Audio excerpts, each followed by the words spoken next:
Terus riyen cerita-cerita tentang legenda silsilah Kiai Jawa niku, Mbah Hasan Besari niku keluarga kerajaan pun duwe dhuwit, nggih pun ngertos dunia internasional. Kepengen mondok teng Mekah. Mbah Hasan Besari sing terkenal yo. Akhirnya ngajak kancane namanya Abdul Manan niku tiyang Termas, tiyang desa. Dijak akhirnya mondok teng Mekah dados tiyang alim. Termasuk nderekaken Sayyid Zabidi dugi Mesir, Shahibul Ithaf. Ki Abdul Manan gada putra alim alama namanya Ki Abdullah. Ki Abdullah gada putra namanya Ki Mahfud. Dugi Ki Mahfud niki cerita sing terkenal niku kepanggih Mbah Munawir. Kila niku murid guru wakila kanca. Sing jelas saingan dadi wali perkarane. Mbah Mahfud itu ora trimo, tapi ora trimo sae giroh kalau dalam bahasa Arab ghobtoh ta giroh. Sopo sih kok ana wong sak tawafan khatam Quran. Terus niku kok tambahi Gus Sulil nek dadi wali ku sak tawafan khatam Quran. Mboten maca ithaf dalu-dalu seneng Gus penggane rokokan dalu-dalu maca kitab malah seneng. Kon melekan. Niku akhirnya kepanggih. Kepanggih terus kila niku Kiai Mahfud pesen Muhammad ini kan beto teng Indonesia. Mulane Gus Muhammad akhirnya dadi Kiai Quran. Dipondokno teng Termas bareng-bareng Bali Maksum, Gus Habib, iku sedanten terus ngaji Badim Yati Termas. Kalau nate diceritani Mbah Mus mriki meledake muridnya Mbah Khalil Harun di antara sebabnya niku Mbah Dimyati Termas wafat. Terus sebagian santri-santri ageng nu do ngaos teng Kasingan teng Mbah Khalil Harun. Walhasil terus Gus Muhammad iki dados ngapal Quran alim. Terus dipek mantu tiyang sugih namanya Kaji Taslim. Terus akhire urip teng Betengan. Gada putra Ki Harir sak mangke wonten Gus Muhammad. Dadi Muhammad bin Harir bin Muhammad bin Mahfud bin Abdullah bin Abdul Manan niku pun dugi Shahibul Ithaf Ithafus Sadat Al-Muttaqin saraipun kitab napa Ikhya niku nak ngarang niki cerita niku nak ngarang jan luar biasa kitab 14 juz niku kabeh berilmu boten dipenuhi cerita-cerita sing boten penting semuanya berkualitas yang paling saya kenang dari dan ini sekaligus kalau terakhir muludan nih. Yang paling saya kenang dari statement beliau, dari ngendikan beliau itu begini. Wan Nabi sallallahu alaihi wasallam wa in jalla qadru muhtajun ila rahmatihi ta'ala wa fadli. Jadi cara pikiran beliau itu umat ini setelah Nabi Isa. Penggemar Nabi Isa itu salah dalam mendudukkan Nabi Isa, berlebihan sampai mengatakan Isa ibnu Wah. Yang benci juga berlebihan sampai mengatakan Isa itu waladuz zina, yaitu orang-orang Yahudi. Tapi kata Sayyid Zabidi, hadil ummah maksumatun min dzalika kullih. Umat ini akan diselamatkan, pecinta Rasulullah sallallahu alaihi wasallam itu akan diselamatkan dari dosa atau kesalahan-kesalahan orang Nasrani melihat Isa. Barokahnya apa? Barokahnya sholawat. Yaitu umat ini wiridan Allahumma sholli ala sayyidina Muhammad. Allahumma itu pemberi, Muhammad apapun jalla qadruh penerima. Sehingga kita baca sholawat itu sekaligus menunjukkan mahabbah kita ke Rasulullah SAW bahwa beliau makhluk terbaik, manusia terbaik yang paling layak dapat askas sholawat, askat tahiyat dari Allah Ta'ala. Tapi tetap saja Allah ini pemberi, Rasulullah ini penerima. Sehingga umat ini tidak akan mendudukkan Rasulullah setingkat Allah. Assalamualaikum warahmatullahi wabarakatuh. Alhamdulillah rabbil alamin wassalatu wassalamu ala asyrofil mursalin sayyidina maulana Muhammadin wa ala alihi washabihi asmain nama ba'du. Ingkang sangat kula hormati Ki Haji Ahmad Mustafa Bisri, semua keluarga Bani Mbah Khalil, Bani Mbah Bisri, Bani Mbah Khalil Bisri, semua santri ingkang kula hormati. Ya wonten Gus Yahya, Gus Adib, wonten keluarga besar sedanten ingkang kula hormati wonten Gus Sofur. Niki alhamdulillah wau Gus Sofur mulai rileks dadi kula luwih rileks. Terus syarat kiai jari minter wong sing mboten bakat pinter. Niku kula emot sekali. Terus banyak cerita niku riyen Kiai Khalil mengambil mantu Kiai Bisri niku nggih nyaur utang kalian Mbah Topo, mergi sering dirumat secara finansial. Tias mbake ndongane iku tenanan supaya anake Kiai Mustofa niku pinter, anake Mbah Topo niku pinter, terus dados Kiai Bisri. Niku nak diambil kesimpulan niku Kiai ndonga tenanan niku nak dirumat tenanan. Nak di rumah rapati tenanan ndongane ya kudune rapati tenanan. Niku ngantos sing crita niku mbah bodoni napa mboten niku riyen niku ngantos Mbah Khalil prai jamaah. Mergo makmume iku sing ngutangi. Dadi wedi nek ketemu makmume. Suwe-suwe diebrokno terus wani dadi imam malih. Terus dalam keadaan ngoten niku ndonga ra tenanan mboten mungkin. Singkat cerita terus Kiai Bisri dados tiyang alim, Kiai Misbah dados tiyang alim. Terus fan ingkang ditekuni niku nahwu. Wau leres sing didhawaken Kiai Said angsal gelar Sibawahi zamani. Pancen riyen kula piyambak sering didhawuhi Mbah Mun nggih sering istifadah teng terjemahan Alfiyaipun Kiai Bisri. Riyen teng Sarang nak belajar Ibnu Aqil di antara referensi ini tulisannya Kiai Bisri mbek Kiai Misbah. Sing sedanten niku barokahe didikanipun Kiai Khalil Harun. Kula piyambak zuriyah saking Mbah Dimyati. Mbah Dimyati riyen teng Sarang keceluke putra angkate Kiai Umar Harun. Kiai Umar mboten gadah putra. Kula cerita silsilah sing radi serius. Dados niki walikane Gus Zofur wau mun rileks niki kula sing cerita serius. Riyen syaraté wong alim niku sinau riyen. Sinau badhe niku diskusi kalian sing sak level. Badhe niku nembe ngaji. Sehingga nak ngaji kantun nyocokno niki kangge santri-santri Radhatul Thalibin. Dados kisah hal sebelum ngaji Mbah Zubair niku sinau riyen. Misale piyambake macane tajibu, mengke kiyaine maca tajibus sholatu. Mengke diskusi terus ngaos Mbah Zubair. Angger macane wis kembar terus berarti aku wis pinter. Karena yang memutuskan rofa nasab itu tidak kiainya tapi dia. Dados kantun nyemak. Ki bengi tak waca rofa kok kiaiku rofa, berarti ilmuku wis padha. Aku maca nasab kok kiaiku nasab berarti padha. Aku maca jer kiaiku jer wis padha. Nah santri sakniki kan mboten ngaji mboten persiapan. Teko ngaji mbek takok halaman. Niku pun santri innalillahi wa inna ilaihi rajiun. Niku enggak bisa diharapkan. Terus kula riyen niku GR alim niku nggih alasan perkara ini sinau riyen. Dadi agar Mbah Mun maca kok mun kembarane 90% apa 80% nggih mun setengah ngalim. Kok nak salah kok sampai 90% ya goblok banget. Sakniki mboten santri sinau iku mboten persiapan ngaji takok halaman tok endi. Mau menyenggai sholawat Muhammad Muhammad sholli alaihi. Mboten mikir wong kiai ini maca Allahumma sholli ala Muhammad malah ngongkon kiai ini sholli alaihi itu nak diterjemahkan Allahumma sholli ala Muhammad terus dekne ngomong sholli alaihi nggih monggo jenengan maca sholawat. Wong sholli niku fi'il amar. Tapi wong jenenge wong ra mikir nggih. Terus niku ruwet. Terus niki kula cerita sing serius kersane jenengan pirsa bilih sing mintera wong ra bakat pinter niku nggih kangelan tenan. Riyen bapak kula nggih nak definisi wali nu ngoten kula nggih insyaallah pun mlebu lah. Mergi kula niku nggih mintera tiyang kathah. Tiang-tiang sing ra bakat pinter teng Gunung Kidul niku kula kathah sing kula dadekno kiai niku. Tapi mboten pinter banget pokoknya memenuhi kualifikasi lah. Mergi ceritane niku nggih sederhana. Riyen niku Mbah Khalil nak mulang nahwu tenanan. Mergi sesuatu itu jadi mudah. Mulane cerita sing beredar nang Lirboyo niku Ja'a Zaidun, Zaid datang. Niku wonten santri pelengahan delok lawang. Gurune ngamuk. Kamu orang mana? Orang Bekasi. Kenapa pelengahan? Ya katanya Ja'a Zaidun ra'aitu Zaidan. Habis Pak Guru bohong. Katanya Zaid datang melihat Zaid ternyata orangnya enggak ada. Contohnya menja'a Zaidun ra'aitu Zaidan. Tapi barokahnya itu terus sesuatu itu menjadi mudah. Lah ini sing dawuhe Mbah Mun wae sing didawakan Gus Zofur kula jek eling dawuhe Mbah Mun niku gelem ra gelem Allah kudu gawe wong alim ka wong Jawa. Mergo wis kadung dawuh Islam iku kafatal linnas untuk semuanya. Fasibawayh Farisiun. Imam Sibawayh itu orang Persia. Imam Ghazali juga Tus itu Persia. Banyak orang alim dari Irak. Irak itu Babylon, itu tidak Arab.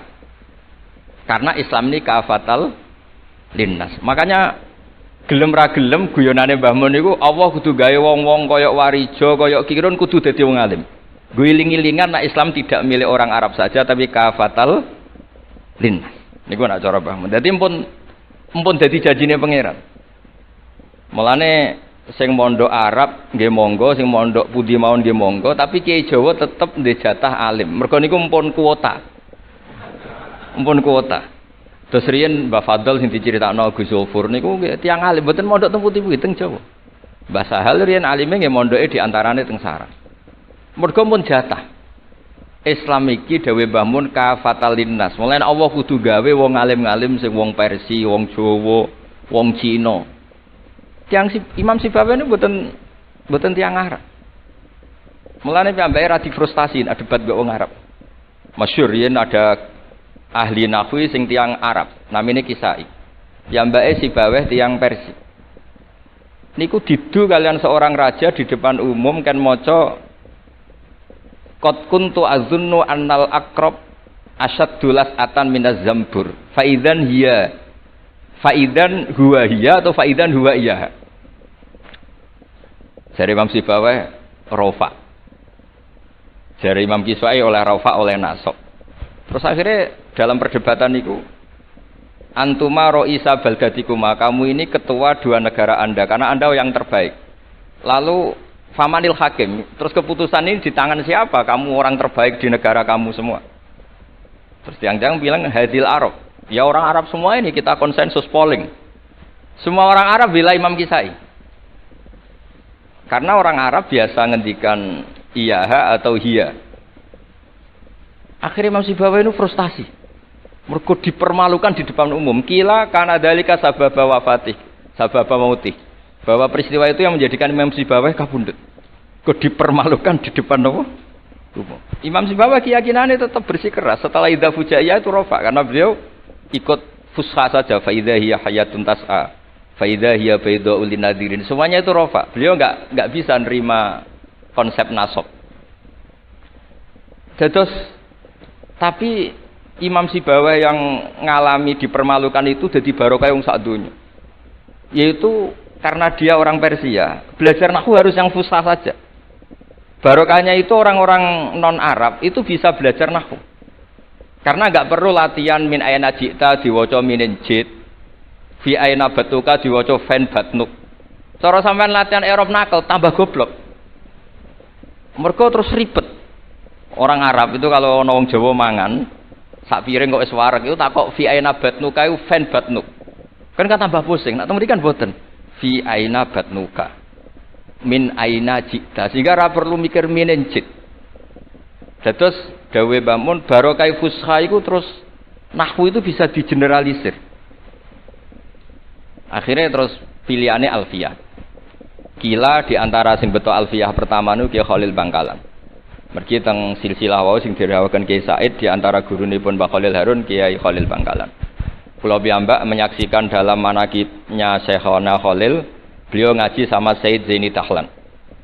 Said Zaini Tahlan gurune Said Abi Bakar Sato yang ngarang I'anatut Thalibin. Terus kalau misalnya saya pakai sanad Mbah Maimun, Mbah Mun, Mbah Zubair, Mbah Fakih Mas Kumambang, Kiai Mahfud Termas, Said Abi Bakar Sato, Said Zaini Tahlan. Kalau pakai Mbah Mun, Mbah Karim atau Mbah Manap, Syekhona Khalil, ini langsung dugi Said Zaini Tahlan. Jadi a'la sanadan kalau pakai jalur Mbah Mun, Mbah Karim, Syekhona Khalil langsung Said Zaini Tahlan.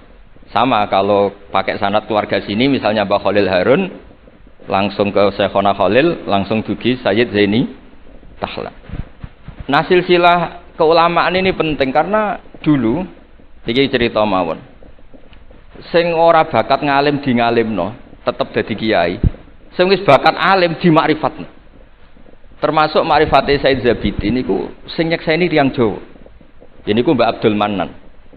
Terus riyen cerita-cerita tentang legenda silsilah Kiai Jawa niku Mbah Hasan Besari niku keluarga kerajaan pun duwe dhuwit, nggih pun ngertos dunia internasional. Kepengen mondok teng Mekah. Mbah Hasan Besari sing terkenal yo. Akhirnya ngajak kancane namanya Abdul Manan niku tiyang Termas, tiyang desa. Dijak akhirnya mondok teng Mekah dados tiyang alim. Termasuk nderekaken Said Zabidi dugi Mesir, Shahibul Ithaf. Ki Abdul Manan gada putra alim allamah namanya Ki Abdullah. Ki Abdullah gada putra namanya Ki Mahfud.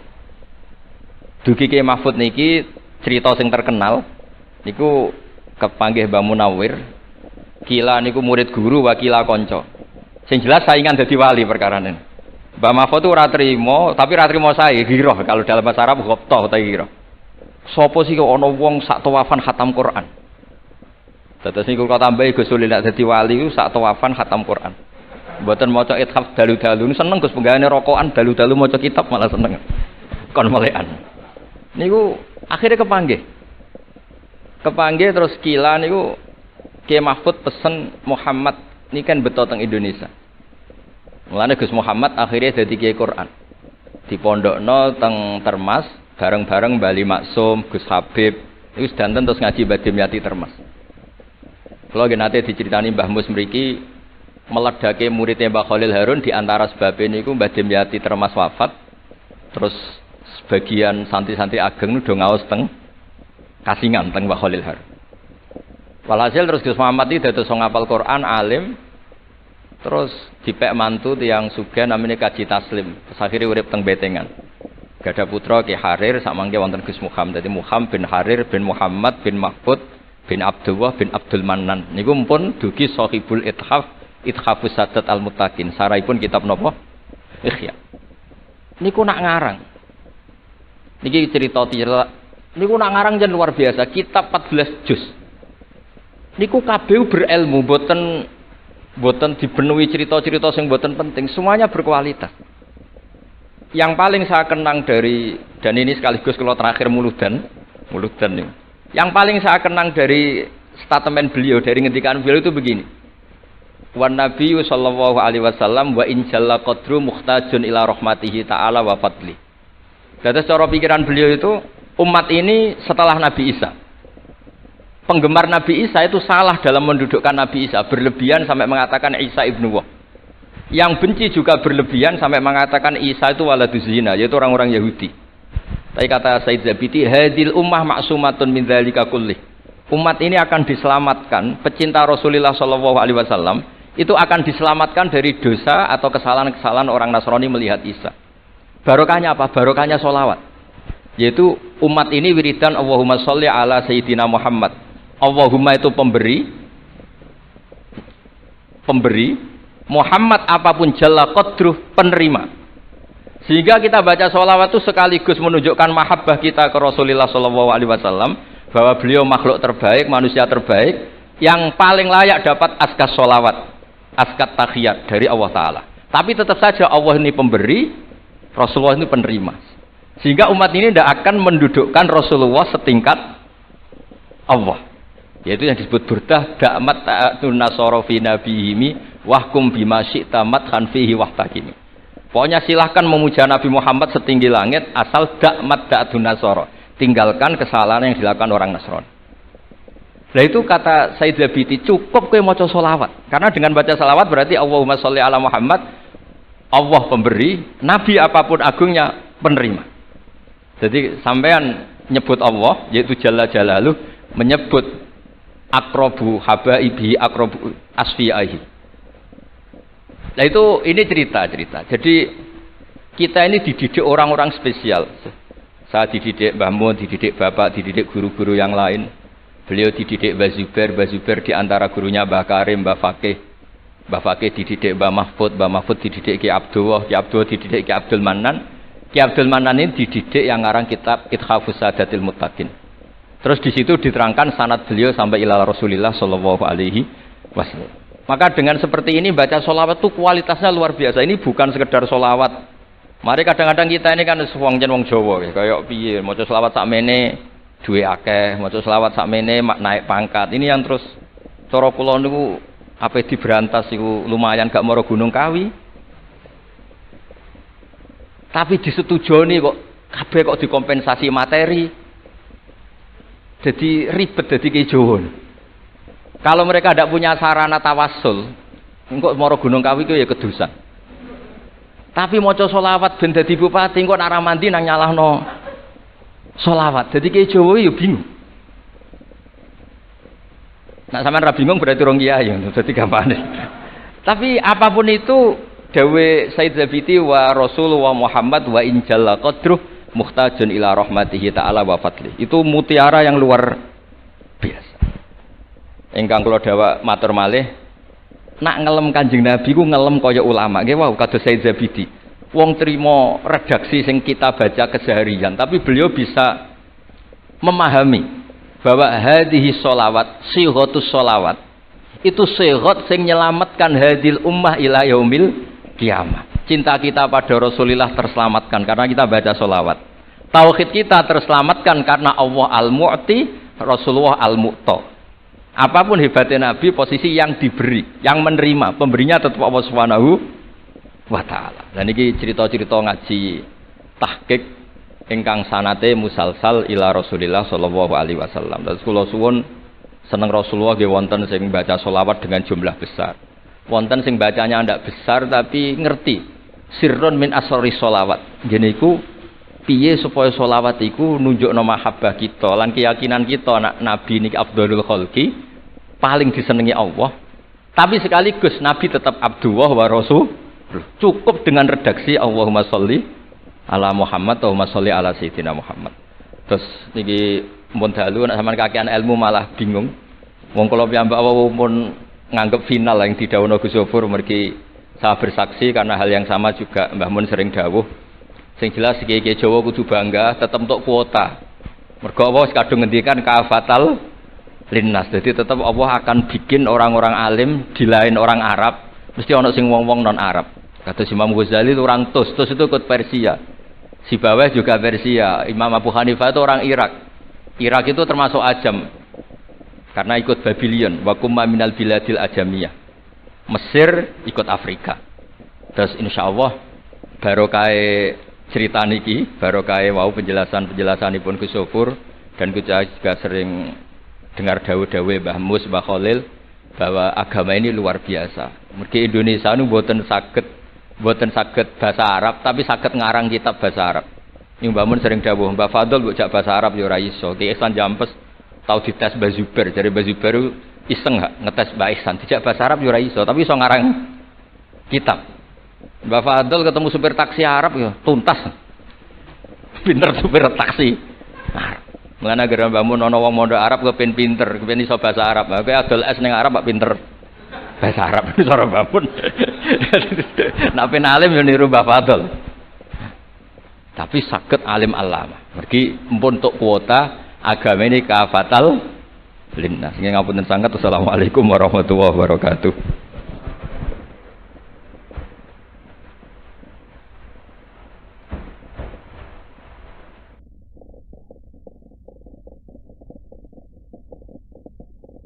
Saya bisa enggak.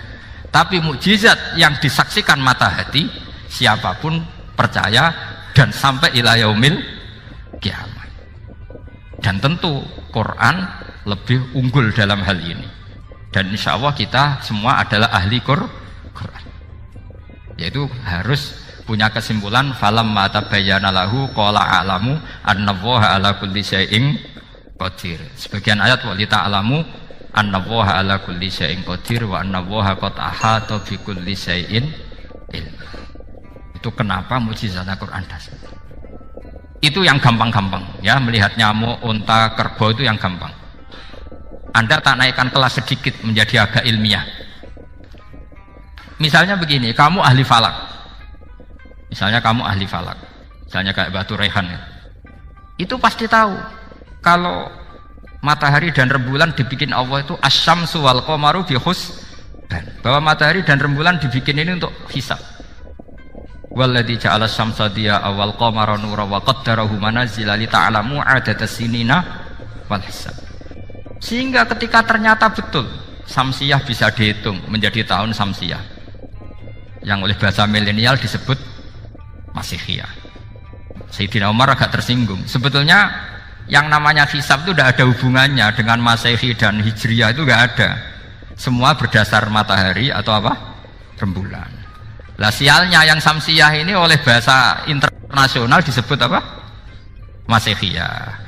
Makanya Sayyidina Umar marah terus bilang ya sudah kalau gitu Qamariyah bikin apa? Hijriyah. Jadi itu sebenarnya nama politik. Sebetulnya kalau objektif yang jadi ukuran ya Samsiyah sama Qamariyah. Berhubung ini sudah diambil tetangga partai sebelah, akhirnya ya Kira-kira gitu. Jadi kira-kira seperti itu. Akhirnya kita namanya apa? Hijriyah, apa Samsiyah sama apa? Hijriyah. Sebetulnya yang asli ya Samsiyah, Qamariyah. Tapi nggak apa-apa lah. Dunia itu mesti ada politiknya. Lah yang repot orang-orang fanatik hukum pakai bahasa nasional itu repot. Jadi misalnya kematian Yesus Kristus itu mesti Batu Rehan kan nggak percaya. Akhirnya ditambahi kematian Sibeh. Karena kalau bilang iya kan percaya, makanya ditambahi apa? Sibeh. Karena menurut orang Islam berkeyakinan Nabi Isa itu nggak terbunuh, maka ditambahi apa? Sibeh. Saya dulu pernah usul, karena beliau itu kalau manggil bahasa itu bude, jadi saya pernah sowan usul. Mbak ditulis gini saja, Mbak. Kematian Yesus dalam kurung katanya. Tapi mungkin terlalu vulgar ya, jadi akhirnya dibikin apa? Sibeh ya? Di kalender Kudus kan apa? Sibeh ya, ditambahi Sibeh. Ya nggak apa-apa lah, yang penting keyakinannya masih benar gitu. Jadi masih benar. Kalau usulan saya terlalu ekstrim, maka dikasih apa? Katanya. Ya karena memang begitu kan, kita berkeyakinan Nabi Isa itu gak terbunuh. Wa ma qataluhu wa ma sholabuhu walakin syubbihalahu. Jadi ini saya teruskan ya. Ini paling masih seberapa jam ini. Kalau kelamaan sampai dolim itu ganggu kiai lama-lama gitu. Saya tadi sudah bilang sama panitia, orang Indonesia itu gak sopan. Kalau suka kiai itu didatangkan. Itu agak masalah sebetulnya. Dalam etika itu masalah. Kalau seneng kiai ya sowan ngaji. Jangan sowan di dalam, itu ganggu ya, sowan ngaji saja. Dulu Imam Malik itu anaknya raja itu. Imam Malik itu seangkatan dengan Harun Ar-Rasyid. Makanya jangan berharap kalau saya gampang diundang. Bukan karena saya sombong, memang etikanya seperti itu. Jadi Imam Malik diminta datang ke istana untuk ngajar anak-anaknya Harun apa? Ar-Rasyid. Masyhur Imam Malik tersinggung terus kata bang, al ilmu yu'ta la ya'ti. Ilmu itu disowani bukan sowan. Akhirnya Harun Ar-Rasyid minta anak-anaknya datang ngaji ke Imam Malik. Itu anak presiden. Imam Malik berani, al ilmu yu'ta la ya'ti. Tapi kalian beruntung karena saya hormat sama babah saya di sini. Wong makom buyut saya itu ya berarti apa ya? Selatannya makamnya Sayyid Ja'far Shadiq itu di situ kan ada makamnya Mbah Soleh, Mbah Maksum, itu mbah saya. Nah, makanya dulu saya ngaji di sini lama di Damaran itu. Maksudnya lama itu ya mungkin setahun. Karena saya memang mulai kecil di sarang, sampai sekarang saya masih ngajar di sarang. Tapi dulu cukup ya, karena saya kesini sudah hafal Quran, jadi hanya setor setiap hari satu juz, jadi cepat lah. Saya tidak punya masalah ingatan, alhamdulillah, jadi cepat hafal. Saya terangkan lagi ya, ini penting ya, masalah mukjizatnya Quran. Selama ini orang tuh mau bilang tok, mukjizatnya Quran itu dahsyat, tapi nggak bisa menerangkan. Itu masalah. Makanya kita harus bisa menerangkan mukjizatnya Quran dahsyat itu apanya. Yaitu tadi, tongkatnya Nabi Musa hanya disaksikan oleh orang yang di era itu. Toh tujuannya mukjizat adalah diakui kemudian orang menjadi iman. Lalu Rasulullah SAW beliau sudah intaqala ila rafiqil a'la. Tapi konsepnya Quran menjadikan orang yang nggak ditunggui beliau tetap iman ila yaumil kiamah. Itu yang maksud fa'arju an akuna aktsarahum tabi'an yaumal kiamah. Mukjizat saya itu cukup Quran kata Nabi, dan dengan mukjizat itu orang akan iman ila yaumil kiamah. Caranya seperti ini. Karena tadi sedahsyat-dahsyatnya mukjizat, tujuan utama orang terdikte supaya ikror ngakui kudrohnya Allah.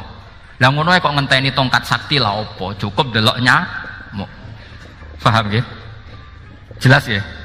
Alhamdulillah mau naik kelas ini sudah benar ini sudah benar. Terus kedua begini, kedahsyatan Quran lagi.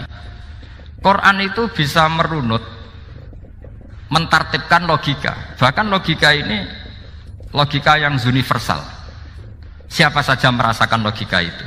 Misalnya begini, Dulu orang kafir itu punya Tuhan banyak. Tentu yang dipertuhankan ya mana? Yang dipertuhankan itu banyak. Karena pikiran mereka urusan banyak, problem banyak, ya Tuhannya harus banyak. Ada BPKB 3D kan, istri cerewet macam-macam lah itu kan. Problemnya banyak, maka Tuhannya harus banyak. Karena Tuhan itu maknanya penyelesai masalah. Sehingga kalau masalahnya banyak, Tuhan harus banyak. Ketika Rasulullah membawa konsep satu Tuhan, mereka janggal. Makanya mereka bilang, aja'alal alihata ilaha wahida inna hadza lasyai'un ujab. Masa Tuhan satu? Ini aneh, nggak bisa. Tuhan harus banyak, karena masalah kita banyak. Itu terpatri, di otak mereka terpatri. Lalu Nabi dengan santai diajari Allah menerangkan, andaikan kalian punya majikan banyak dan perintahnya beda-beda, kamu suka enggak? Ya enggak suka, mat, enggak enak. Punya majikan banyak itu udah enak. Milih mana majikan banyak sama satu? Satu aja, mat. Tuhan kamu adalah majikan kamu. Kalau banyak kamu bingung. Ya mat, satu aja mat. Itu segampang itu. Jadi menggiring, Tuhan itu kan bos kita, tuan kita. Kalau banyak berarti yang memerintah kita banyak, dan bisa konflik bos-bos kita ini karena berebut anak buah tadi. Akhirnya mereka, kalau kamu punya majikan banyak dan perintahnya beda-beda, semuanya minta dilayani, kamu pusing enggak? Ya pusing, mat. Minta mana majikan banyak sama satu? Satu saja Muhammad.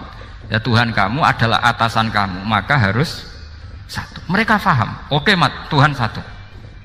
Itu yang dimaksud dorobawaw matalar rojulan fihi syuraka umutasyakisuna wa rojulan salamal lirojul hal yastawiyani masalah. Langsung alhamdulillah. Karena mereka yang paling bodoh pun paham dengan logika itu, paham.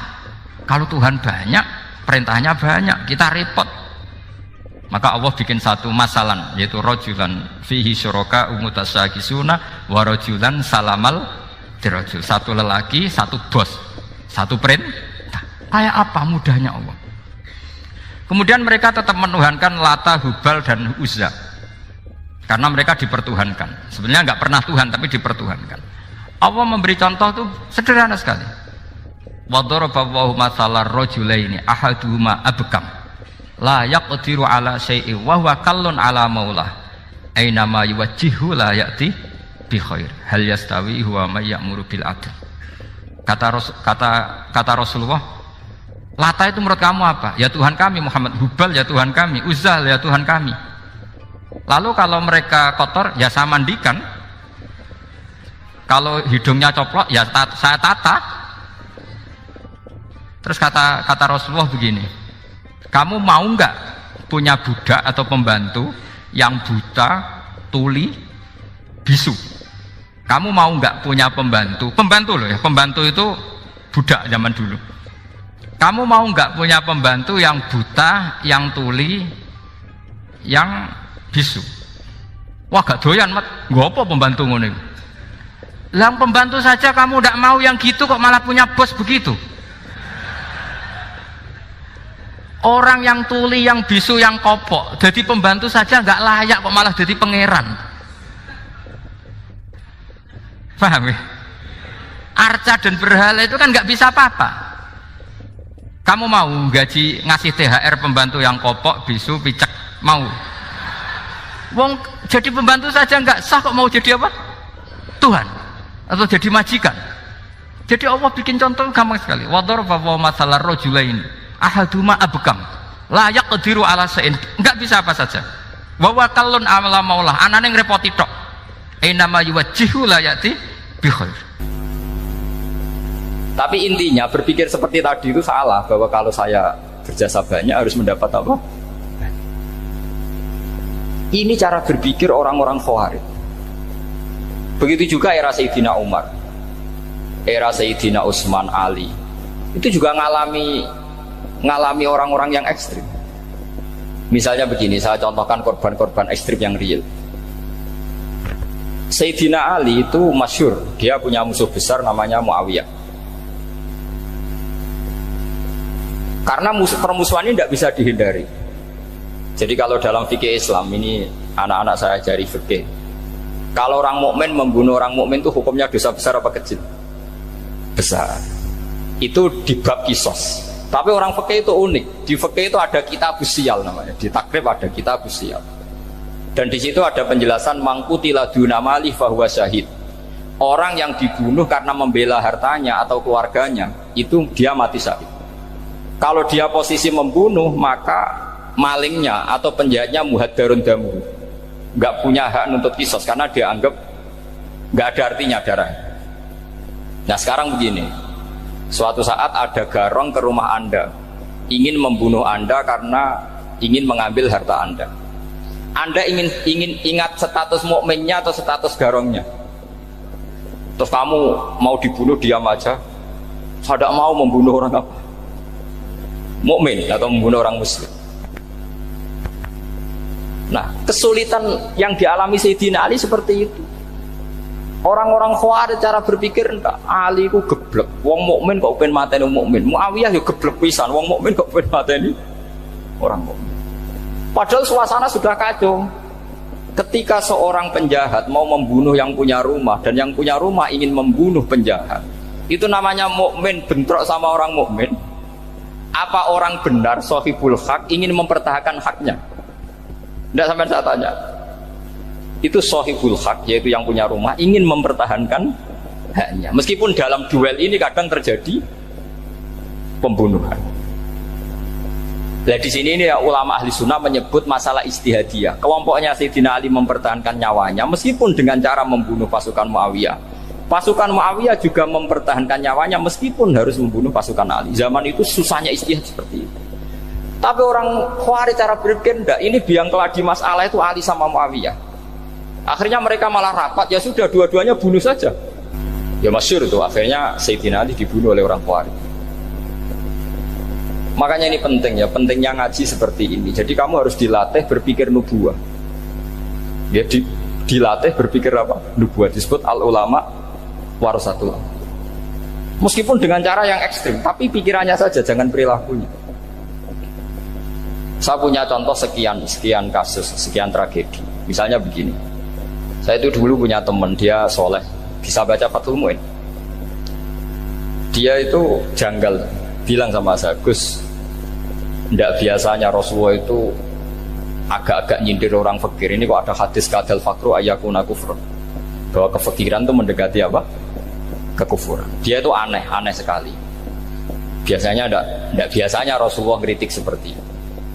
Walhasil ini singkat cerita, anak ini ngalami satu trauma. Dia itu miskin. Gara-gara miskin gitu jadi burunya orang non muslim.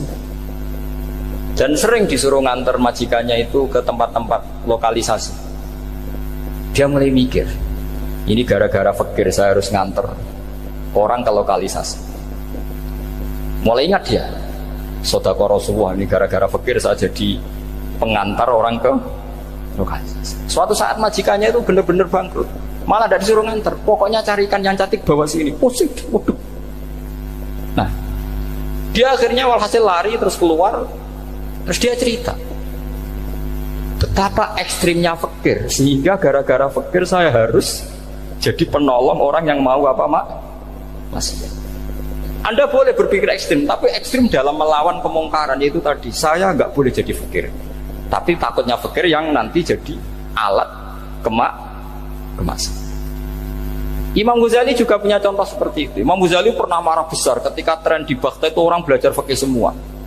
Hatta la yakuna thamma tabibun illa min ahli dhimmah, kata beliau. Sampai di Baghdad itu tidak ada dokter kecuali orang kafir dhimmah. Akhirnya kalau ada ulama sakit, saya masih ingat pas kecil, kalau ada ulama sakit itu tidak boleh dibawa ke rumah sakit. Takutnya ketemu dokter muslim, non muslim malah disuntik langsung apa? Mati.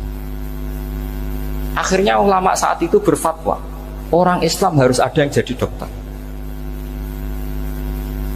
Banyaklah gus-gus yang sekolah ke dokter. Yang masyhur ya seperti Sahal bin Abdul Fattah. Itu dulu putranya Ki Fatah yang menolong Mbah Mahfud saat sembunyi. Saking idolakannya Basal, anaknya dinamakan Sahal, tapi dia jadi dokter spesialis bedah. Begitu seterusnya urusan negara. Dulu itu orang jabat itu tidak boleh, karena jabat itu dekat dengan syubhat, dekat dengan haram. Tapi gara-gara pejabatnya non muslim, kalau bikin aturan ya ala non muslim.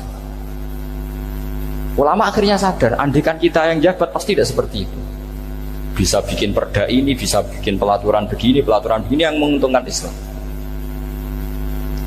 Nah, jadilah banyak pejabat yang sekarang muslim. Tempat-tempat maksiat diobrak-abrik sama Satpol PP macam-macam. Kita untung. Tapi kalau orang-orang khawarij pikirannya pokoknya pejabat itu dekat dengan haram, dekat dengan syubhat. Padahal dengan kita jabat bisa bikin perda atau apa yang menguntungkan Islam. Kemudian menjadi masalah baru secara fikih. Ini adik-adik dengerin biar kulino senam fikih. Kalau caleg soleh, misalnya Mas Nadif nyaleng, ini tadi tak guyoni, mau jadi bupati ndak, kalau ya mau usah dukung. Jadi misalnya gini ya, Zaid sama Bakar, misalnya Bakar itu orang soleh, mau jadi calon lurah. Dia tahu kalau dia lurahnya kampung lebih baik. Kalau yang jadi ini Zaid, itu kampung itu rusak karena dia suka dugem, suka macam-macam. Kemudian Zaid ini pasti jadi karena beli suara. Misalnya per kepala itu dibeli 50.000. Bakar ini kalau nggak beli suara kalah. Padahal dengan kalahnya Bakar artinya kemenangan kemungkaran. Itu zaman era Fathul Mu'in, muridnya Ibnu Hajar Al-Hitami. Ibnu Hajar muridnya Abu Zakaria Al-Ansori itu fatwa. Yang soleh ini wajib beli suara, bukan boleh, wajib beli suara. Nah, tapi ini namanya tidak nyuap, perlu dicatat. Ini namanya tidak nyuap. Jadi tidak bisa kamu kaitkan misalnya ar-rosi wal murtasi finnar. Yang nyuap maupun yang menerima suap adalah sama-sama di neraka. Tidak bisa seperti itu, karena logikanya dibalik. Sekarang Bakar ini beli suara itu untuk membeli kebenaran, untuk mengawal kebenaran. Zaid beli suara untuk menopang kebatilan. Berarti namanya Bakar ini penyuap atau pembeli kebenaran? Pembeli kebenaran. Harus dibedakan. Nah, ini pentingnya ulama. Memang nyatanya seperti itu. Yang dikatakan nyuap, riswah itu adalah membayar uang li'ibtolil haqqi, untuk membatalkan kebenaran atau membenarkan kebatilan, itu namanya nyuap. Tapi kalau mengeluarkan uang untuk menghakkan barang hak dan membatalkan barang batil, itu namanya uang perjuangan.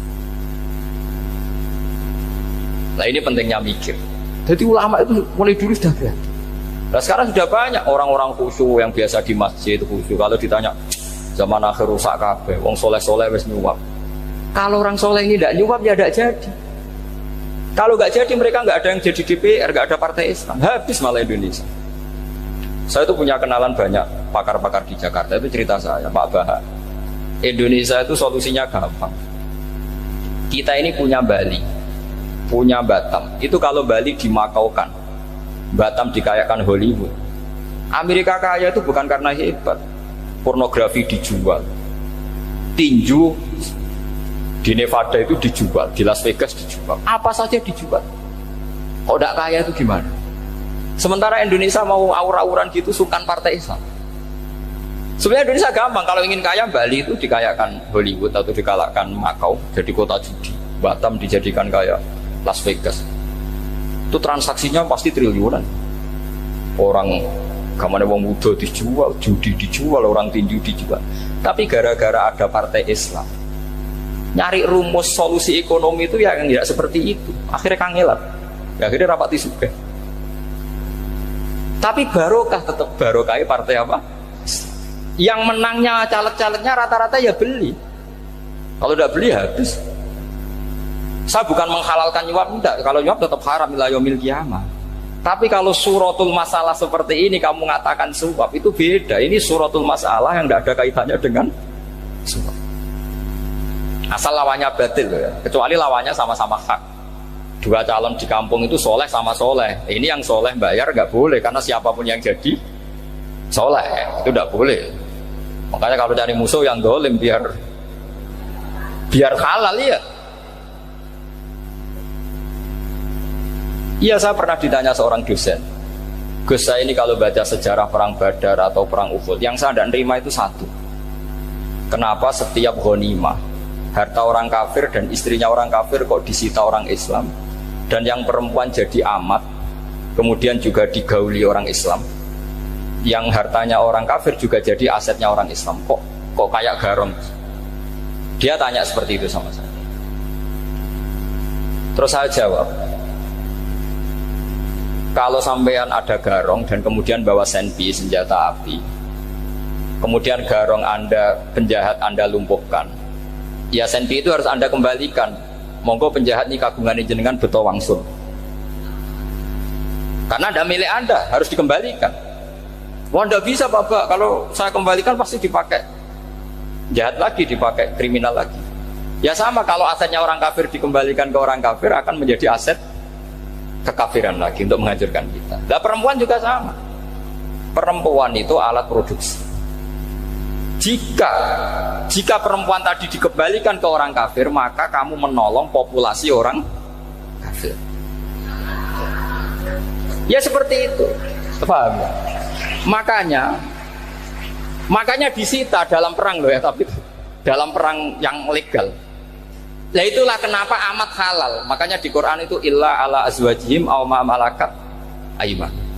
Paling enggak itu masih ada ulama atau pemikir atau ustadz siapa saja yang bisa memahami logika apa? Islam.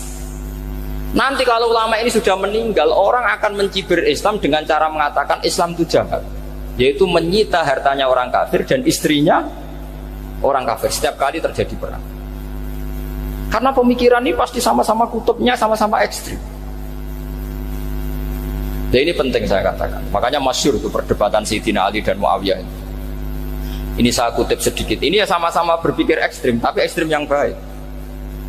Walhasil dalam satu kerja bakti di Masjid Kuba, itu ada sahabat namanya Ammar. Ini di depan umum, ini penting. Kalau dalam ilmu hadis di depan umum ini penting karena nanti menjadi mutawatir. Beda dengan hadis yang Nabi ngendikan sama 1-2 sahabat, namanya hadis ahadi. Di depan umum Nabi guyon gini sama Ammar, ya Ammar waihak taktuluka alfiatul baghiyah. Ammar, kamu ini nasib kamu itu agak sial. Karena nanti yang membunuh kamu itu kelompok yang tidak benar. Alfiatul baghiyah itu kelompok yang tidak benar. Itu disaksikan sekian sahabat. Walhasil suatu saat Ammar ini ikut perang dan ikut pasukannya Ali dan terbunuh oleh pasukannya Muawiyah. Seneng Ali. Walhasil Ammar ditemuin sama Ali. Ya Muawiyah, al-ana dhuhara bi anna fi'ati haqqun wa fi'ataka baghiyah. Sekarang kelihatan siapa yang benar. Saya yang benar, kamu yang salah. Kenapa? Karena Ammar kelompokku dan terbunuh oleh kelompok kamu. Padahal kata Rasulullah yang membunuh Ammar adalah kelompok yang salah. Tapi Muawiyah pintar sekali, dia jawabnya gini, laula kama kutila Ammar. Ammar terbunuh karena bela-belain kamu. Kalau kamu tidak nyuruh dia perang juga gak terbunuh kan. Jadi kamu ikut andil terbunuhnya siapa? Ammar. Tapi apa kata Sayyidina Ali? Idzan qatala Rasulullah Hamzah. Kalau teori itu Anda pakai, Rasulullah pun membunuh Hamzah. Sekarang Hamzah perang karena suruhan siapa? Rasulullah. Yang membunuh Hamzah siapa? Wahsy. Kalau teori itu Anda pakai, berarti Rasulullah pun membunuh Hamzah. Terus fasa kata Muawiyah, Muawiyah diam. Jadi fikih pun tuh diputuskan lewat pikiran ekstrim. Tapi bukan ekstrim yang merugikan orang lain. Ya, kalau merugikan orang lain namanya sudah la darara wa la dirar. Dia menyalahi aturan itu. Makanya saya pernah ngaji di sini dulu ketika tahun kemarin. Fikih-fikih Islam itu punya rumus. Itu ya gara-gara pikiran ekstrim sebetulnya. Saya pernah nyontohkan adalah orang tuh kalau sholat jenazah itu mayitnya di depan. Itu ulama fikih tidak ada yang punya alasan. Mau hanya bilang gini, hakada wajadna salafan wa khulafan. Mulai dulu kalau nyolati mayit ya jenazahnya di depan. Kayaknya gitu saja, tidak punya alasan. Makanya ulama lain mengatakan tidak apa-apa jenazah di belakang, yang sholat di depan. Kenapa? Fa innaha laysat bimanzilatil imam. Memangnya jenazah imam harus di depan. Itu ya tidak ada yang bisa bantah. Bagaimana mungkin harus di depan? Oh enggak, imam kok harus. Yang harus di depan itu imam. Jenazah itu imam apa enggak? Enggak. Terus alasan kedua, sholat ghaib. Kalau ada orang mati di Surabaya, Mas Nadib di sini, sholat ghaib boleh enggak? Boleh. Jenazahnya di depan apa belakang? Di belakang kan? Berarti harus enggak jenazah di depan? Ya dia mau ngakeh yang jelas kalau itu. Lah ini contoh-contoh kecil. Nah orang Khawarij itu orang yang paling tidak mau menerima otak-atik seperti itu. Akhirnya jadi goblok bareng tadi. Ya makanya Rasulullah pun jadi korbannya Khawarij. Muhammad kamu harus adil. Karena pikiran mereka adil itu yang memberi banyak ya dapat banyak. Kalau pikiran nubuah tidak seperti itu. Kalau yang biasa memberi, biasa heroik, biasa baik ya biar tetap biasa memberi. Jangan dilatih jadi apa? Fasih. Ini mungkin adik-adik juga agak keberatan, tapi harus dilatih. Makanya saya itu jadi kiai itu ya mulai kecil anaknya kiai butuh kiai, saya itu yang mulang itu senang. Saya tidak pernah terlintas dikasih santri atau dihormati ya enggak. Mungkin sampai mati agak terlintas. Ya pikiran saya sederhana. Biasa mulang pahlawan malah sekarang pasien itu malah kayak cemen, kayak turun kelas gitu. Jadi saya terus ya enggak kepikiran sama sekali. Loh kalau saya minta sama Allah karena itu atasan saya. Makanya ada ulama yang ekstrim gini, ini kisah nyata. Ada ulama alim datang ke seorang raja. Rajanya ini soleh padahal. Ternyata pas raja itu berdoa, ya Allah saya kasih ini, kasih ini. Padahal ulama tadi itu mau mengajukan proposal. Mau minta apa gitu. Terus dia pulang ketika ditanya, Pak Kiai kenapa pulang? Ternyata raja itu minta zat yang sama yang saya mintai. Kalau raja saja masih minta, ngapain saya minta raja? Saya akan minta zat yang dimintai raja. Terus pulang dia. Wah itu ya pikiran ekstrim, tapi bagus ekstrimnya. Saya akan minta zat yang dimintai raja. Kalau sampean kan enggak, uteke saya les, sholat dinteni, tetap jalo. Oh kok orang mikir seperti itu. Mang wis salah didik, salah gitu tadi. Nah, ini harus dilatih.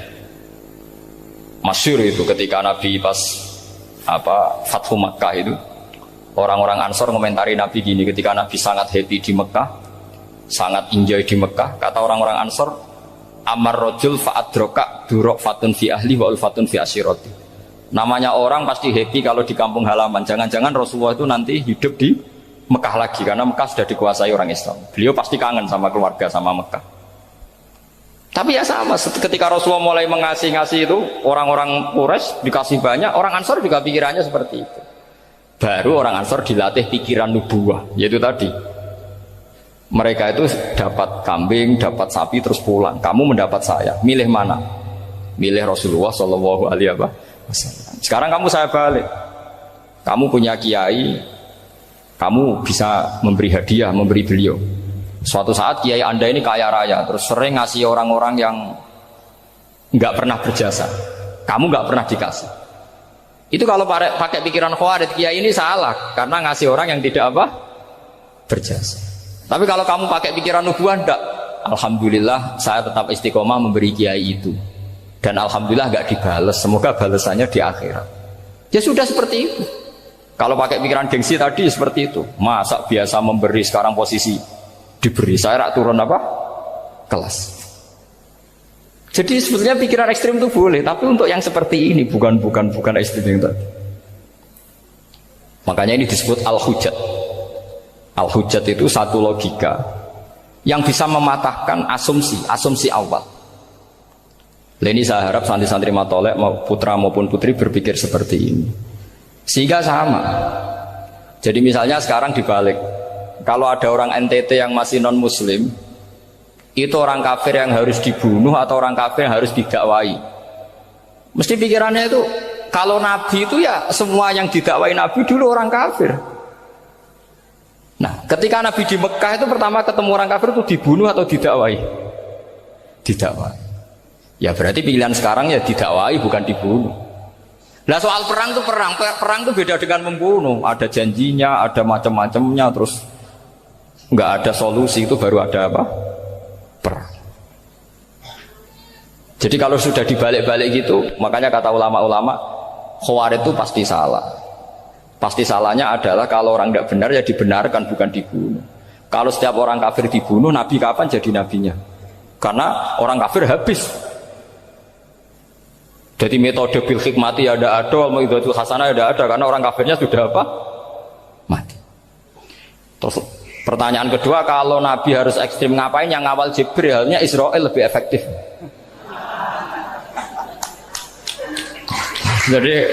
Jadi kalau sama-sama ingin ekstrim, Nabi itu nggak usah dikawal Jibril, kan tidak efektif kan? Harusnya yang ngawal itu siapa? Israel. Kan nggak repot. Ya.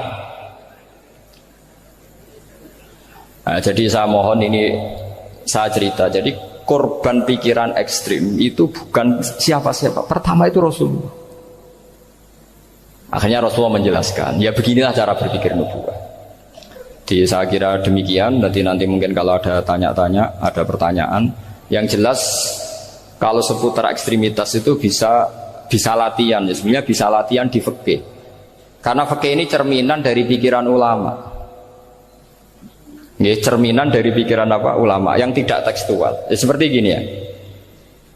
Tasaddaqa Rasulullah so'an min tamrin au so'an min aqidin. Ketika zakat fitrah itu Rasulullah mengeluarkan satu sok tamar. Tamar itu kurma. Kalau menurut tekstual berarti zakat fitrah harus pakai kurma. Tapi semua ulama sedunia mengatakan kuti ahlil balad. Artinya dalam konteks Indonesia ya pakai apa? Beras. Berarti kata tamar diganti kut. Diganti apa? Kut. Jadi orang itu jangan diajak goblok bareng. Masa Nabi ngendikan tamar harus apa? Tamar. Makanya saya pernah debat. Pak Nabi itu cingkrang. Kenapa orang-orang itu rata-rata tidak cingkrang? Saya bilang, Nabi itu hidupnya di Mekah. Kenapa Anda hidup di Indonesia? Iya, Nabi itu hidupnya di Mekah. Terus saya tanya lagi, Nabi itu hafal Quran, kamu udah hafal? Saya hafal Quran. Kalau cingkrang gampang, karek ngetok kata saya. Ya, kalau ada sunnah Rasul, Nabi hafal Quran enggak? Hafal kan? Berarti kalau ikut sunnah Rasul, hafal Quran. Jangan cingkrak tok, ya hafal apa? Ya sama poligami juga gitu yang tadi diceritakan Mas Nadif itu. Nabi itu poligami setelah Khadijah meninggal. Apa mereka mau nunggu istri pertama meninggal? Kalau ingin persis loh, kalau ingin persis nunggu istri pertama meninggal. Iya. Tidak mau juga kan? Ya biasa saja lah. Pokoknya yang dihalalkan syariat ya kita bilang halal, yang diharamkan kita bilang apa? Tidak usah sok suci sunnah Rasul. Saya punya banyak cerita. Abu Bakar itu dulu sering menghindari sunnah Rasul. Dulu Rasulullah itu kalau ada orang minta ya dikasih. Ketika era Abu Bakar bikin Baitul Mal. Ketika ditanya ini zaman Rasulullah tidak ada. Kata Abu Bakar, huwa Rasulullah. Beliau itu Rasulullah. Mau nggak di-manage ya negara tertib. Umar bikin pasukan itu diangkat negara. Kalau dulu zaman Nabi yang ikut perang bahaya, yang tidak perang namanya munafik. Era Umar tidak, militer itu ditunjuk. Dia digaji pakai Diwanul Murtaziqah. Ketika ditanya kenapa tidak kayak Rasulullah, huwa Rasulullah, mbok tidak tertib pun tetap negara stabil. Karena ada karismanya. Jadi kadang-kadang dalam banyak hal itu kita malah tidak boleh persis Rasulullah karena kadang banyak khususiyah. Yaitu contoh yang paling masyhur di fikih ya kayak Nabi itu nikah 9 itu khususiyah. Dalam strategi juga sama. Dalam strategi memanage negara juga sama. Banyak sahabat yang punya ide yang zaman Nabi itu tidak ada. Ketika ditanya, kenapa tidak persis Nabi? Katanya, huwa Rasulullah. Ya Rasulullah itu meskipun seperti itu, meskipun tidak tertib secara rasional, tetap dikawal wahyu. Makanya negara baik-baik saja. Kalau saya ini hanya Abu Bakar, kalau tidak ya repot. Umar ya sama, bikin Diwanul Murtaziqah. Utsman juga sama, di-manage negara. Sayyidina Ali juga di-manage. Kalau Nabi tidak. Tapi tidak apa-apa, karena ada karisma. Sampai tak cerita nih, masalah zakat yang masyhur. Orang paling bakhil sekalipun, paling kikir sekalipun itu zaman Rasulullah bayar zakat. Karena pikirannya setelah zakat dikasihkan Rasulullah mendoakan. Khudh min amwalihim shadaqatan tutahhiruhum wa tuzakkihim biha wa sholli alaihim inna sholataka sakanul lahum. Era Abu Bakar enggak. Sorry ya Abu Bakar, dulu kita zakat sama Rasulullah karena didoakan beliau. Kamu hanya Abu Bakar, saya tidak mau zakat. Ya sama lah seperti orang dipimpin ulama-ulama karismatik, orang dipimpin Badola itu tidak usah metai, santri sudah nurut. Dipimpin Usman Nazif, gak bikin pelaturan, habis pondok. Kalau tidak ngancam, gak gini, ditakzir, gak gini, habis. Zaman Badola dehem tok santri wedi, Mas Nazif dehem enggak. Nah, makanya Rasulullah itu tidak banyak bikin pelaturan. Rasulullah itu kalau mau perang itu hanya bilang sahabat, saya besok ditantang Abu Sufyan di sini, saya mau perang. Oh itu sahabat ikut semua. Orang melihat wajahnya, melihat karismanya sudah tertarik ingin menyelamatkan beliau. Kita tidak akan ridho Rasulullah keluar sendiri. Kalau Abu Bakar ya enggak. Pertama Abu Bakar pidato sudah sopan. Saya memimpin kamu. Ini qatwul litu walastu bi khairikum. Saya ini memimpin kamu, tapi bukan berarti saya yang terbaik. Jika saya benar maka dukunglah. Kalau salah ingatkan. Itu pertama orang-orang bilang apa? Fa wallahu uqiman nakabisef. Nanti kalau Anda salah tak ingatkan pakai pedang. Ya karena hanya Abu Bakar bukan Rasul. Jika diaturlah ini ada militer, ada pengawal, ada Baitul Mal. Era Umar lebih modern lagi, ada Diwanul Murtazikoh, ada macam-macam. Ya Rasulullah nggak ada. Nah sekarang orang sidik-sidik muni sunnah Rasul, padahal ada sunnah Rasul yang khasnya Rasulullah sebagai nubuwah. Ya, khasnya Rasulullah sebagai apa? Nubuwah. Coba Nabi itu istrinya 9, semuanya cerita tentang tahajudnya Nabi, witirnya Nabi. Apa kira-kira Mas Nadif kalau punya istri 4 ceritanya tentang tahajudnya Mas Nadif? Kan enggak. Nah, jadi saya mohon, sebetulnya pikiran-pikiran ekstrim itu karena enggak mau belajar. Enggak mau belajar. Kalau mau belajar itu kata Imam Ghazali itu dalam kitab Imla, Al-Imla fi Iskalatil Ifya itu. Fal ma'ani awsa'u minal ibarat. Yang namanya ma'ani itu awsa'u apa? Minal ibarat. Jadi yang fal ma'ani awsa'u minal ibarat. Jadi yang namanya makna itu lebih luas minal apa? Ibarat. Nah, ini contoh yang paling nyata ya Sayyidina Ali. Ketika Sayyidina Ali perang sama Muawiyah, itu Sayyidina Ali bilang sebaiknya Muawiyah kirim delegasi mediator. Saya juga kirim mediator. Terus orang-orang Khawarij karena tadi tekstual. Mahada ya Ali.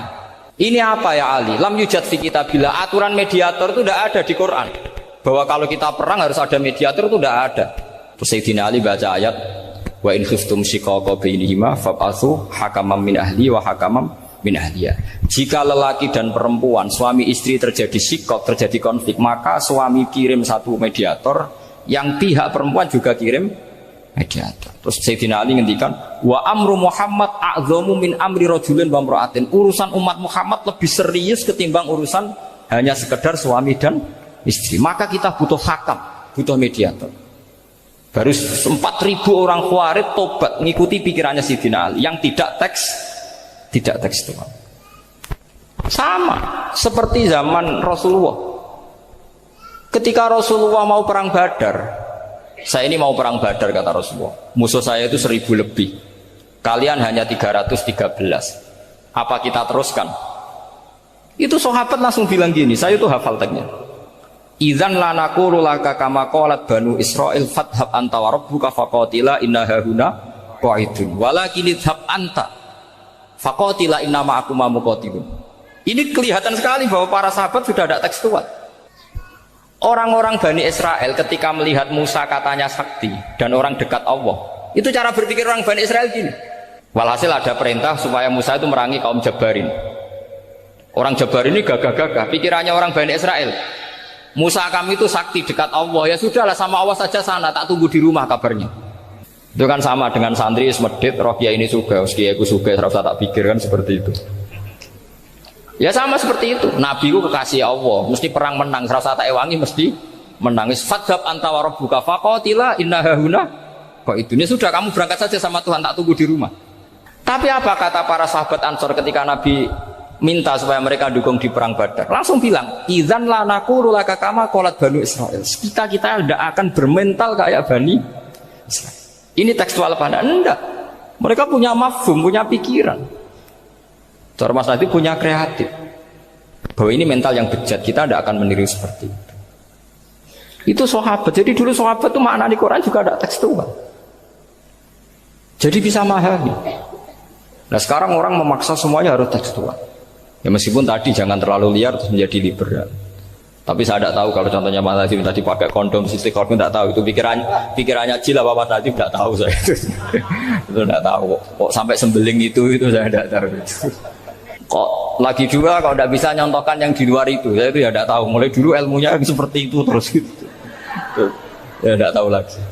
Jadi mulai dulu zaman Nabi pun itu sudah ada pikiran-pikiran seperti itu. Jadi tekstual atau harfiah itu ya enggak. Nyatanya sahabat langsung bilang idzan la naqulu laka kama qalat banu apa? Israil. Ad-dinu yusrun wala yusyadha hadatina ahadun illa ghalabahu. Yasiru wala tu'assiru basyiru wala tunaffiru. Makanya kita usah sok suci, hidup itu gak ada pilihan. Misalnya kalau saya ditanya, bina wong fasik itu penting enggak? Penting. Tapi kancanan wong fasik itu haram, mari katut. Kancanan wong fasik itu haram, mari katut fasik. Ti ngembarno wong fasik umat Rasulullah ya haram, umat Nabi kok mbarno. Kancanan yo haram, ngembarno haram. Lah terus piye, Gus? Ya ora piye-piye. Ayo saiki misalnya kowe ngembarno wong ayu tiba ning dalan, haram ta ora? haram. Terus mbok gendong haram tuh. Hidup itu tidak banyak pilihan. Jadi dilema dari si guru-guru dilema. Makanya apa ya seperti itu istafti kolbak takokno atimu. Motive nulung iku nulung apa sahabat? Ya sudah seperti nggak ada pilihan. Motivem kancanan wong fasik iku mergo enak kancanan wong fasik. Delok dangdut pantes apa ya pantes. Apa motifmu didik? Ayo rata-rata ke kancanan wong fasik motifmu didik apa enak kancanan wong fasik? Enak. Haram berarti. Ya seperti itu. Memang banyak sesuatu yang apa? Makanya banyak ulama ngendikan banyak perilaku duniawi yang menjadi amal ukhrawi karena niat. Juga sebaliknya banyak perilaku ukhrawi yang akhirnya menjadi duniawi juga karena niat. Makanya niat itu diatur sedemikian rupa. Nah, ini juga sama. Duduk tasahud akhir. Ayo, duduknya dulu, duduk tasahud baca sholawat. Itu satu paket. Makanya al-at-tase wal asir wal hadi asar at-tasahud wa qu'uduhu wa sholat ala nabi sallallahu alaihi wasallam. Fatasahudu mongko tasahud wa qu'uduhu lan lungguh tasahud. In aqobahuma lamun ana sing maca akibah tapi sami nggih. Lamun mungkasi utawa nyusuli huma ing tasahud lan qu'ud apa salamun salam iku ruknani berarti rukun karone. Jadi tasahud yang diakhiri salam itu berstatus rukun. Berarti tasahud awal berstatus sunnat karena tidak diakhiri salam.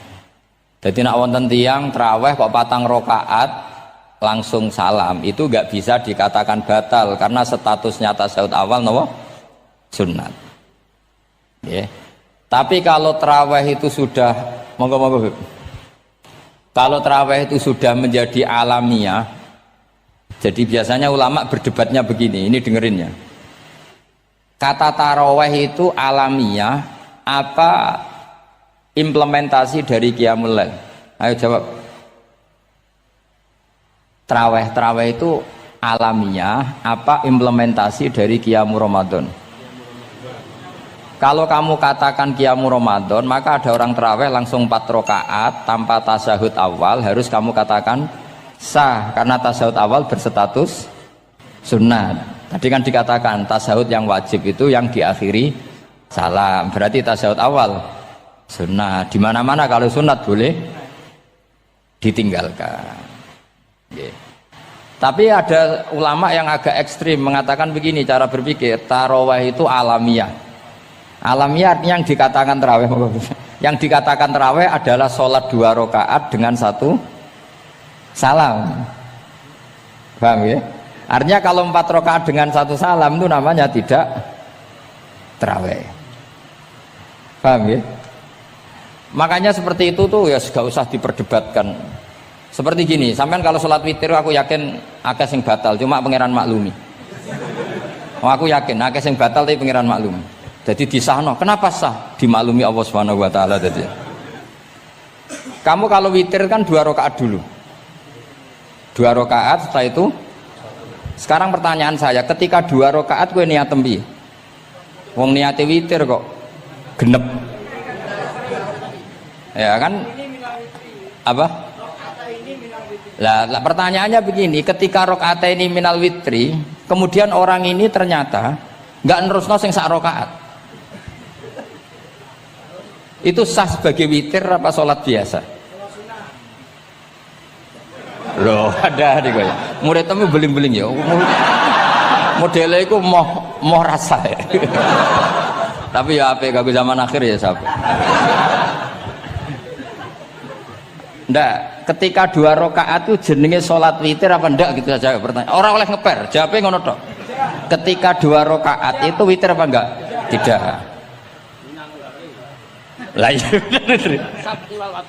Lah iya ikut paket witir. Berarti niatnya sampean gini, ya Allah saya sholat 2 rakaat, ini paket witir loh Gusti.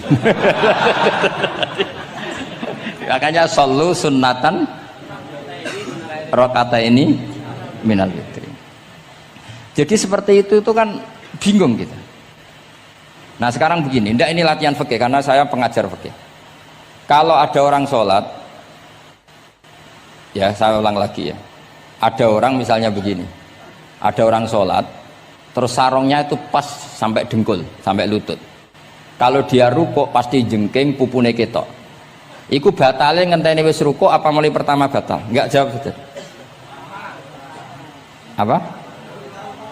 Ketika rukuk apa mulai berdiri sudah batal? Ketika rukuk. Awas eling-eling ya. Ndak ini undian berhadiah. Itu di Asbawan Nadhair itu ada pertanyaan gini. Lalu yang dikatakan sholat itu apa? Yang dikatakan sholat adalah satu akwalun wa af'alun muftatahatun bitakbir muhtatamatun. Nah, lalu ketika dia rukuk itu batal. Batal yang batal apanya itu Pak? Wong dia belum berbentuk sholat. Berbentuk sholat itu kan kalau sudah absolut sampai salam. Yang batal itu apanya? Wong sholatnya erong kasil lah. Bingung tuh sampai mesti. Jadi makanya pertanyaannya itu apa ya? Fikih itu kadang ya sudah seperti itu memang angel. Makanya kalau kamu melihat perempuan itu di takrib itu melihat perempuan yang ajnabiyah itu haram kecuali untuk sekian hal. Termasuk muamalah. Terus ngopi dianggap muamalah, repot. Sekarang pertanyaannya, kamu ngopi demi melihat apa melihat untuk ngopi? Nggak jawab. Dan anak niatnya ngopi, mestinya kan brewok lah ya di ngopi ini kan gitu. Cek bakule brewok, cek bakule komisen, kopi nah. Nah kira-kira agak haram itu mesti begini. Saya sama Habib Ali jalan ke Jakarta terus ngantuk ngopi. Kebetulan bakule ayu insya Allah halal karena orang niat. Nak sampean kan gak apal. Wah sing pojok kono wae. Wah itu mesti haram itu tak jamin itu. Goblok ngopi kok ning kene ning kono wae. Kalau saya sama Habib Ali enggak. Jadi ya mlaku-mlaku ngantuk ngopi. Kebetulan bakule ayu. Ya terus mungkin wong soleh ya cepet ya ini bahaya ini. Nak pas umat soleh ya gitu. Kalau enggak pas wah cocok ya. Lah mulai ngomong cocok itu masalah kan. Makanya pertanyaannya itu yang halal itu nazar li taklim apa taklim li nazar? Apa? Nazar mbok kowe sing muni. Jadi itu masalah-masalah fikih memang. Makanya kalau berteman orang fasik itu hati-hati ya. Kalau itu kamu lihat umatur Rasulullah Shallallahu Alaihi Wasallam yang perlu kamu selamatkan, yang perlu kamu bina, jenenge tarbiyatul fasik, membina orang fasik. Tapi kalau kamu memang bermental fasik, ini namanya mualah, berkawan sama orang fasik. Itu hukumnya langsung rubah. Kalau mualah ya haram, kalau tarbiyah sunnat atau bahkan wajib. Lan takok bedane piye Gus? Ya takok awakmu. Ya sudah seperti itu, nggak ada jawabannya sudah. Sengko nang akhirat fa yunabbiukum bima kuntum ta'malun. Sengko apa piyambak sing apa menghisab. Pun kula terusno ya. Wa illa fasunnatani. Wa illam yaqibhuma salamun fasunnatani. Terus ini aturan pokok fikih sebenarnya wa kaifa ada jaza. Sebetulnya aturan duduk itu enggak ada. Kamu duduk gaya apa saja itu sah. Wa kaifa adalan hali kaya apa lungguh sapa wong jaza mengko wenang apa ikilah kuut. Terus tenggene lungguh teng napa? Tasyahud akhir misalnya kowe sila ya sah. Gaya lungguh apa sah? Meskipun ya rada kurang ajar mau salat arang-arang wae kok. Tapi secara hukum sah. Jadi misalnya wonten wong desa terus kadang tasyahud akhiru sikile rada mlekang, kadang wis pokoke wa kaifa ada jasa. Jadi pentingnya ngaji ngeten iki paling gak nglahirno husnudzon bahwa aturan duduk itu gak ada. Misalnya aja mentang-mentang sampean khusuk lungguhe bener terus nek ana lungguh untuk metintang sithik wah iki gak sah. Gak tau ngaji. Kowe sing ora tau ngaji maca wa kaifa ada jaza. Aneh-aneh. Kowe sing ora tau ngaji wa kaifa ada jaza. Enak ora tau ngaji malah nuduh. Iso wae sing lungguhe ora bener ku wali malah lara wae. Meskipun agak-agak ya ora. Wali kok lungguhe ngono. Tapi nek misale wali tenan kualat sampean. Wa kaifa ada jaza. Terus hukum itu penting. Sehingga kalau sampean haji tenggene Mekah niku salat itu mau macam-macam. Kula sing nganti saiki iskal tapi wis ora iso protes niku lho, Beb. Wong kuat ngadeg nggawa kursi nak salat kok lungguh. Nak teng Indonesia wong salat lungguh rak ngentosi bener-bener lemah. Ning Arab gak kuat gawa kursi. Salate lungguh. Engko nak ngarep iku sofa kosong, kursine digawa. Ya lungguh meneh. Batinku lungguh kursi ngalor idul kuat kok salate. Nak teng Jawa iku anggere ngape mati jek salat ngadeg. Kursi nenteng. Jadi ya kalau mboten ngerti nih. Ada lagi yang orang Arab, mungkin Arab Bedui. Itu kalau ada yang nelpon, itu teleponnya dijupuk. Jap, soli. Kalau aku dong ditakoi, Gus iku madzhab apa? Aduh, mayo ketoke madzhab goblok. Apa disalahno iku wong Arab? Wong Arab. Ora disalahno iku. Akhirnya debat. Soli iku pirang huruf? Ya telu nak cara nahwu nggih. Sot, lame sitok kan tasdid berarti telu. Telu wis batal lho. Batal. Pas ya. Yo kok pas. Seru repot. Serepot-repot. Sementing sampean ngerti gitu, terus salat iku wa kaifa qa'ada jaza. Terus ngerti ngaten iki niati ben husnudzon mbek umat Rasulullah sallallahu alaihi wasallam. Nek sampean gak ngerti ilmu iku gampang suudzon. Lungguh kok ngono ning dinggon salat tasyahud akhir lungguhe ya ngene. Lah lungguh yang dilakukan Rasulullah itu bayangan ideal, standar ideal tasyahud akhir duduke ya kaya Rasulullah sing ditirakno para ulama sampai guru-guru kita. Tapi ku tetep standar afdhaliyah, standar utama. Tapi sakjane wa kaifa qa'ada jaza. Jadi penting sanggep ae ben maring husnudzon. Misalnya orang tasyahud akhir kok ambek swilo ngono wis. Anggap ojo terus aliran iki. Ojo ngono sik. Iki bar ngaji Minhajut Thalibin lagi seneng-senenge praktek ngono. Tapi ya ora pati wali mesti. Wali kok kontroversi aneh-aneh. Cuma umpama ngono kowe aja langsung darani gak sah. Apa meneh nuduh aliran. Wis biasa wae, tapi aja praktekno nggih. Pokoke umume wong lah ben gak kontroversi. Tapi kalau ngadepi wong liya tetap kita keyakinan wa kaifa qa'ada jaza, dengan duduk gaya apa saja sah. Kados sing teng Arab yang gendut lho nak salat kan sikile di selujungno.